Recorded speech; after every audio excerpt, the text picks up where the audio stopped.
Welcome to the All Recovery Talk podcast, where we talk all things recovery and substance use related. We're your hosts. I'm Kevin. And I'm Lenny. This podcast was made for people in recovery, people with substance use disorder, allies of recovery, and everything in between. Both Lenny and I are in recovery and work as peer support specialists at the only nationally recognized recovery community organization in North Dakota. Welcome, everyone, to episode 2. On today's episode, we're going to be discussing Am I an Addict? Hi, Lenny. Hi, Kevin. Hey, everybody. How are you today? I'm great. Yeah? Thinking about this topic. Am I an addict? It's a very interesting topic. Before we start on today's episode, though, I would like to thank everyone who has checked up on our podcast. I believe we were up to like 58 followers on our Facebook, which is amazing because we had 0 when we posted the actual episode. So, kudos to everyone. Thank you to the 3 followers on YouTube. We are on Spotify, YouTube, Apple Podcast, pretty much the main podcasts you can find the All Recovery Talk. So, on today's episode, Am I an Addict? It is very, very broad term. I think I was going to start it off by saying, that Am I an Addict? For me, on a 12-step based program, Am I an Addict is defined by has my life become unmanageable? Is my life obsessive and compulsive over a substance or of anything? That is how I define Am I an Addict? How is your definition? Pretty much the same. Sitting here thinking about it, is my life completely unmanageable? Have I burned it down to the bottom of nothing? Mm-hmm. What's left of your life?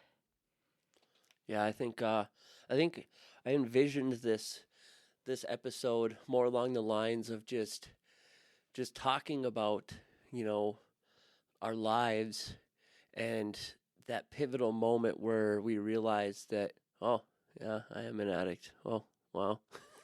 Yeah. And then there's the addict term to the normie, There's so much stigma to it. Yeah, that's something that, through this podcast also we hope that we can lessen that stigma of, people seeing addicts as just people that don't deserve anything, that are just worthless individuals that just take. That may be the case of taking while you're in active addiction, but once you're in recovery, for me, I try and give back as much as I possibly can, to overcome that amount of take that I used to do. Yep, we suit up and we show up today. Mm-hmm.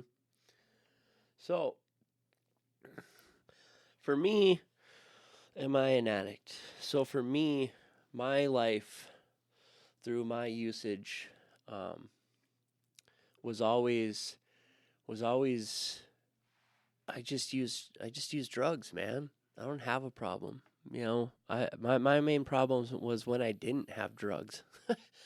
that's when I had a problem. I didn't have money or drugs. So, through the years, of my family always being there, my parents used to tell me all the time, I think you have a problem, Kevin. I think you need to do something about that. And my response was, how dare you? I don't have a problem. I have a bag of drugs in my pocket. So right now at this point in time, I don't have a problem. So when I got older though, and I got to that point, where life was, always a constant chaos, because it was either, me getting into fights with a girlfriend, or, me going to jail because of my usage.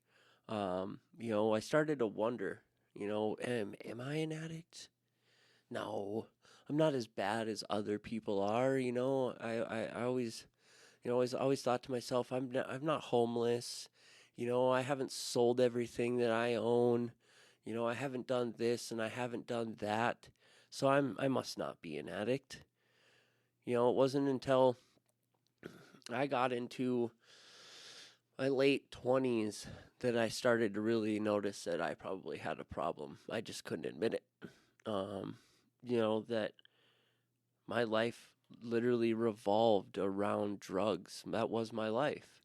Um, it was waking up and the first thing I did was use drugs to get out of bed versus wake up and get a glass of water or smoke a cigarette. It was, this is what I have to do in order to get out of bed. That I really started to wonder, do I have a problem? Um, Not willing to admit that, because if I admitted it, then I should probably do something about it. Um, you know, so once I was able to, while I got sentenced to treatment, court ordered to treatment, and that didn't stop me from using. Uh, you know, it wasn't until, like I shared about in our intro, that I was threatened with 15 years in prison, that I finally came to terms that I probably had a problem. That was after being clean for about 2 weeks and then using, and within 8 hours of using, I was back in jail for terrorizing again. That that I'm an addict. It was definitely drilled into my head, but I didn't know what to do about it. That was one thing. Yeah, I'm an addict, but what do I do? Because I knew how to use, but I didn't know how to. I didn't know how to be in recovery. I didn't know what recovery was. I didn't know what being clean really was, because I was white knuckling the whole 2 weeks that had been clean, which was the longest I had been clean, without being in jail since I was 12 years old. Um, so it wasn't until I got to the rooms that I was able to work on that label, is that I'm an addict and that I have a disease, um, and really buckle down to work on that factor, to where today I can say that I'm a recovering addict, you know, and be fine with that. I can tell my story to any Tom, Dick, or Harry there is. I don't care what your social status may be. You know, I'm okay with my story. I am okay with who I used to be. And I use that story to hopefully change the perception of the individuals that I speak with, to not only end the stigma, but for them to see what it's like in the life of a using addict, so that they may better understand, because they may have a loved one or a friend that is going through the disease, and for them to better accept them, to possibly help them through their addiction. That's one of the hopes through this podcast, is for people that not necessarily have the disease of addiction to listen to this podcast, to better understand the life of an addict. To understand that recovery is possible no matter what their life used to be like.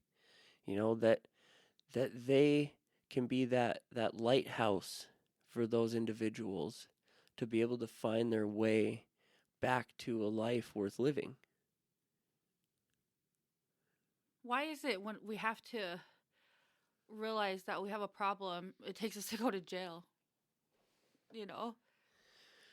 Because I think that's a pivotal moment, that it's just like, that it really nails that puts, nails that last nail in that coffin, that, oh, maybe I should do something about this. Because for a very long time, I wanted something different. I was sick of the way I was living, but I didn't have the motivation to do anything about it, and or the knowledge, let alone to do something about it. Same. I think that's whenever I finally realized that I was an addict, because to me it was the normal. So I never it was the only thing that I really knew. So I didn't Mm-hmm. even think I had a problem, after going to jail and then running back, playing the tape back on my life, like I had a serious problem. I was severely sick from this disease. And just recently, I went to go take my kids to go visit their dad, and me and him were sitting there talking, and he's still a really good friend of mine. We were together for over a decade, Mm-hmm.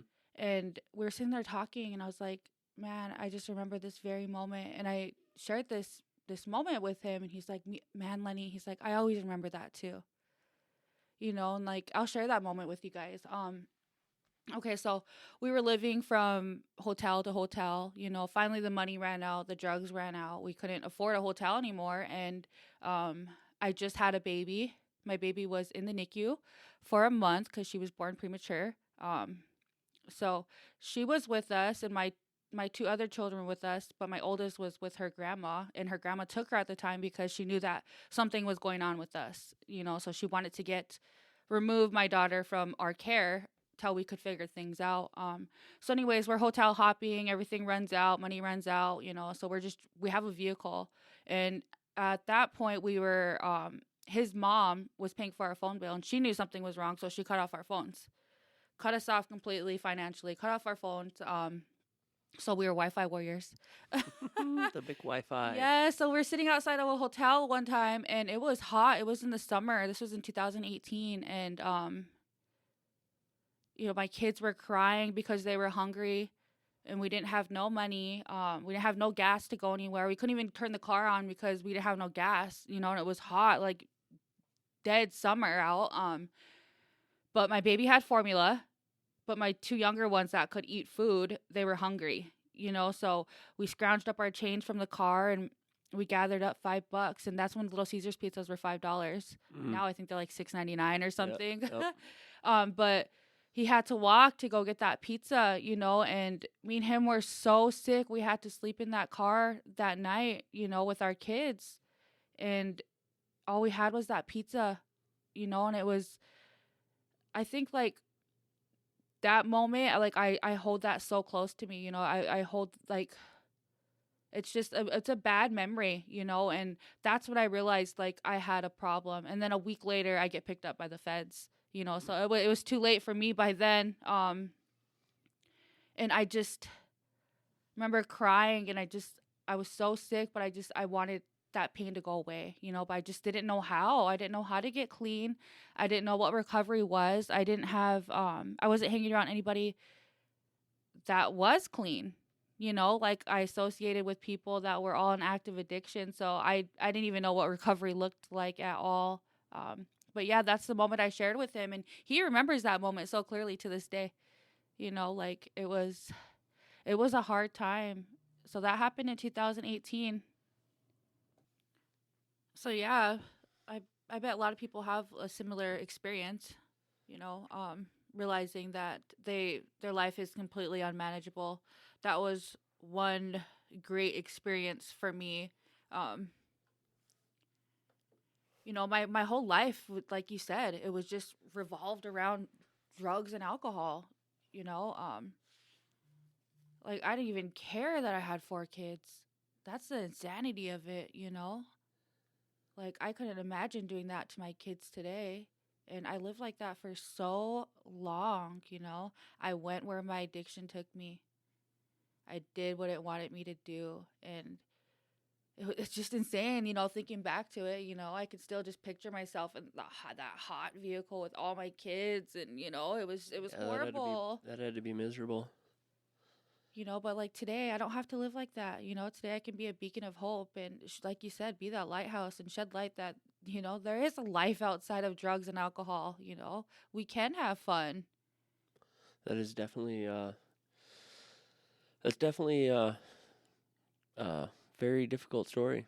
And like today, I'm a proud addict. I'm a proud recovering addict. And like, where did we go? My daughter's like, how can you just tell people like about your life. I was like, cuz baby, that's part of my story. Mm-hmm. You know, like I am an open book cuz like you said, you never know. Like you never know. Then we work in the recovery field, so just always sharing your story no matter where you go. Yeah, sharing your story is definitely part of what we do. It allows us to build a rapport with the individuals we work with because they understand, that we understand. Yeah. I've built rapport with people, that counselors in treatment spent 6 months trying to build, and I built it with an individual in 10 minutes, and they couldn't understand why. And it's simply that is Yeah. because I understood Yep. what they were going through because I had been there. Part of Am I an Addict? If in my eyes, if you ask yourself this question, am I an addict? And you're asking yourself and you have a needle in your arm or you're in a trap house somewhere. Living under a bridge. Yeah, you're wearing the same clothes you were 3 days ago, wondering where your next high is gonna come from. Chances are you're probably an addict, You got a problem. as Jeff Foxworthy would say, here's your sign. If you're constantly going to jail wondering why do I keep ending up here? You know, what why is my life this way? It's probably because you're an addict, and it doesn't matter what your addiction is, For me, drugs was not only my only addiction. I have a gambling addiction, and there's times where I gambled today and I get done gambling and I go, why did I do that? I just wasted $800, that I could have used for something else. And I feel guilty and I feel mad just like I did when I was using, and to where, it's just like I need to do something about it, and I can do something about it today. That's the thing is that I know a different way of living. Find a solution. Yep, is that I have that knowledge to be able to figure out what can I do so that this isn't a continued problem. Um, you know, am I an addict through and through? I always will be. That's the one thing that I live with every day is that, at any given moment I could go back to using. Wait, there's no cure? Yeah, no, they haven't found one yet. No, unless you go to Passages Malibu, I hear. Um, you know, seems like a nice place. And I think I would have went and I'd have still came out an addict though. Same. I might have just been in a different place to be an addict because after going to Passages, I might not have came back to North Dakota though. Peace out, ND. Yeah. Long beaches, long walks on the beach, no snow. I probably never would have came back. But I still would have been an addict, because even though I went to treatment, that only helped me stop using drugs. It wasn't until I started working steps through a 12-step that my life actually started to change. That I started to recognize why I was using, the things that I was running from in my past, that made it okay to use. I started working on those. Like currently I'm on my 8th step, making a list, of all those people that I have harmed. Fun stuff. Oh yeah, it's great. I'm loving this step. I've made the list. It is a good step. I liked it too. Yeah, I've gotten the list partially. That's how you get that rejection, and they don't even want to hear what you have to say. I'm wholeheartedly waiting for that in the 9th step. So, it's something that I have to be okay with, though. Yeah. It's that I've done wrong through my past, but I can be better today. And I'm okay if people, when I do get to that point that I try to make amends, that they accept it or they don't. Yeah. Because it's clearly up to them. Mm-hmm. It's hard when you get one of those rejections. Yep. But you tried. It's all in their time. You tried and did your best, and you try to clear the wreckage that you caused and clear up your side of the street. That's all you really can do. Yeah, that's what I'm working on, is getting my side of the street spick and span, so I don't have to live that way anymore. Such a beautiful life today, isn't it? No, it is. It is a beautiful life, and it is also like 50, The weather's nice. 50 some degrees outside But there's right just now. so much to this 56. topic, though. Am Yeah. I an addict? I'm just sitting here looking at it. There's just so much to it. Yeah, I mean, that's, it's a very broad topic. Yeah, it is. When I when we got done recording the last episode, and I'm like, next episode is Am I an Addict? I'm like, I should have probably prefaced a little more on. I know. I was thinking about it last night. I'm like, oh, damn, Kevin. because it's so wide open as far as a topic. Yeah. Like gaming addictions, eating, sex, gambling, drugs, shopping. Ooh, that's one of my addictions right now. Yeah, working out. Like there are so many addictions. That most people don't think that.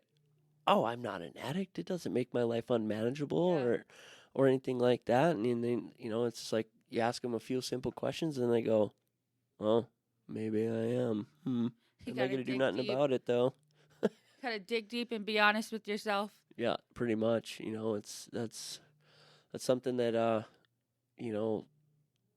is crucial, is getting honest with yourself about these things.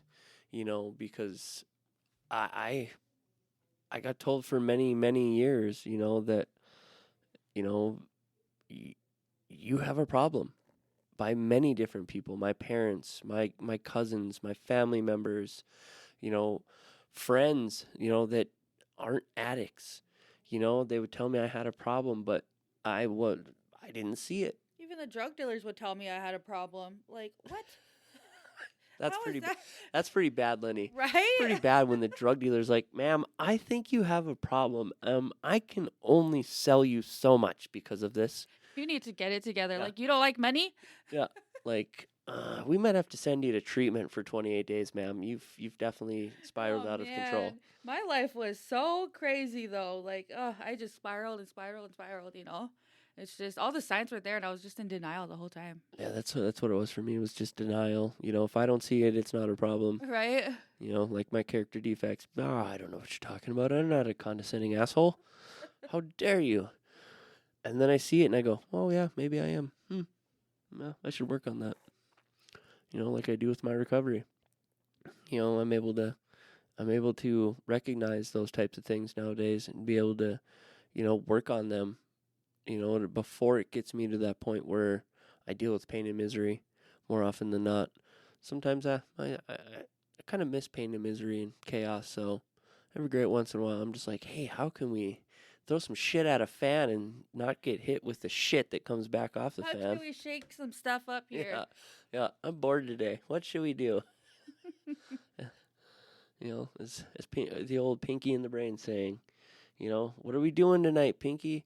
Well, Brain, we're taking over the world. Oh, man. What's our next topic going to be? Oh, shit. Our next topic. So, I got some written down. I kind of made the mistake and I numbered topics after our first one. So, I'm not quite sure what we're going to do yet. Maybe making the decision for myself. Maybe talk about treatment. Or maybe what is peer support? I guess you guys will just have to tune in to find out what our next episode's going to be. You never know. It could be, I don't know. It's a surprise. Family relationships. Ooh. Yeah.